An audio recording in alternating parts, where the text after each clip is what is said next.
নমস্কার বন্ধুরা, টিনুর রান্নাঘরে তোমাদের স্বাগত।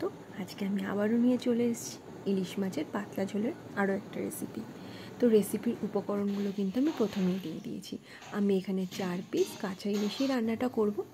সর্ষের তেলেই রান্নাটা হবে। তো চলো শুরু করা যাক। কড়াইতে আমি কিছুটা পরিমাণ সর্ষের তেল গরম করে নিলাম। এবার ফোড়ন হিসেবে আমি দিয়ে দিলাম কালো জিরে।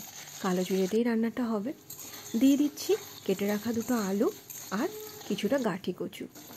গাঁঠি কচু তোমরা না খেতে চাইলে শুধু আলুতেও রান্নাটা করতে পারো। এরপর দিয়ে দেব 5খানা চিড়ে রাখা কাঁচা লঙ্কা। প্রত্যেকটা সবজিকে ভালো করে নাড়িয়ে ছাড়িয়ে নেওয়ার পর আমি এর মধ্যে দিয়ে দিচ্ছি স্বাদ মতন লবণ, পরিমাণ মতন হলুদ গুঁড়ো আর কিছুটা পরিমাণ কাশ্মীরি রেড চিলি পাউডার। আরও একটু ভালো করে নাড়িয়ে নিলাম। এরপর এর মধ্যে আমি পরিমাণ মতন জল দিয়ে দেবো। যেহেতু পাতলা ঝোল তাই জলটা কিন্তু একটু বেশি দিলাম।